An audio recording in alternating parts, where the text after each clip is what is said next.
Danke bafethu, welcome back to Nkuliso. Ngicela ningakhohlwa ukulike and subscribe. Breaking news bafethu, first starting lineup eKaizer Chiefs namhlanje laphana ku-goalkeeper uPeterson, uCross, uKwinika, uMiguel, uSolomons, uMthetho, uNgcobo, uShabalala, uModu, uLilepo, uMayo uyaqala again. Kuyabonisa ngempela ukuthi uMayo bayamthemba kuKaizer Chiefs ukuthi angenza izinto zenzeke laphana phambili. Sikhumbule ukuthi last game yakhe la kuBetway Premiership wakwazi ukukora igoli lakhe lokuqala first game. So leshope namhlanje uzokwazi ukuqhubeka bafethu against amaZulu, akuqhubeke ne-good run nakuthi akwazi ukushaya amagoli overall laphana. So bonakala ngathi uzoba umuntu important for iKaizer Chiefs. And then uLilepo-ke siyazi ukuthi uyakwazi ukwa-create ama-opportunities for iKaizer Chiefs nokuwashaya noma ukwakora amanye, but-ke kumele a-improve in terms of like uku-assist ama-players wakhe. Ngiyohlezi lento ngikhuluma ngayo, akacabange uku-assist ama-player weKaizer Chiefs amanye ama-teammates wakhe than to go for goal isikhathi esiningi.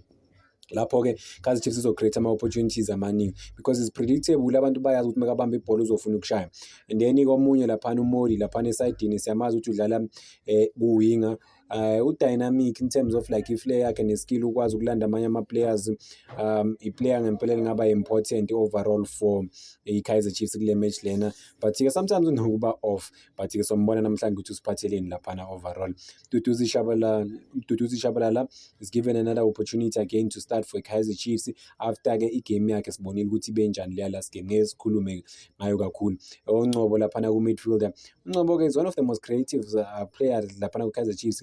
When he's on song ngempela uyakwazi ukudeliver ama-results, uyakwazi uku-assista. Sibone good assist anika laphana uLilepo. Unfortunately uLilepo wageja laphana for iKaizer Chiefs, but-ke uMngcobo is hungry. Uyabona ngempela ukuthi iplayer lingaba important for iKaizer Chiefs. In fact important, angazi ukuthi is hungry because i-contract yakhe yaphela kuKaizer Chiefs, but bane-option i-clause ukuthi bayi-renew automatic. So bona ukuthi umdlalo uzodlala kanjani namhlanje, but uNgcobo is one of the standout performers in terms of a midfielder. Sikhumbule ukuthi at some point he was forgotten laphana kuKaizer Chiefs, but he's back again.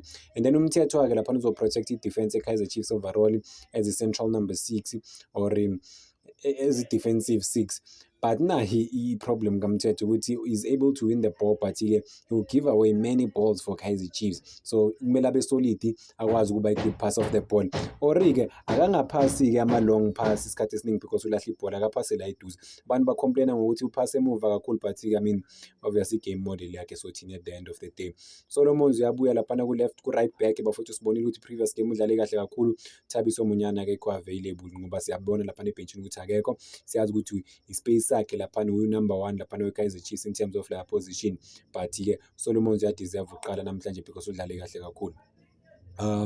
U-left back-ke uCross bafowethu, uCross sobona overall laphana ukuthi uCross udlala kanjani, but is one of the most trusted players kuKaizer Chiefs because deliver ama-performances overall bafowethu solid for the past few games. Whenever he's given an opportunity to play uyakwazi ukudeserve ukudlala ukudeliver ngempela bafowethu. Masibheka-ke laphana uKwinika noMiguel, partnership yabo abaka-concede amagoli amaningi this season in terms of ukuba i-partnership yabo. uMcCarthy is starting from the bench again. Previous games simbonile uMfethu aqala from the bench, so bona ukuthi uzokwazi ukungena maybe contribute because last game ngibonile bamdlalisa left back, so obviously ethali ukuthi uyakwazi ukudlala laphana ku center back, uyakwazi ukudlala na ku left back to give Kaizer Chiefs mobility ne depth le idingayo overall. So bafisela inhlanhla abafana badlala namaZulu, it's not gonna be an easy game, so banzima kakhulu, but Kaizer Chiefs they well equipped ukuthi bakwazi ukuwina igame. But asingene laphana ebenchini bafethu uNtwari ukhona laphana kubonakala ngathi at the moment for some time manje uyi-second goalkeeper eKaizer Chiefs.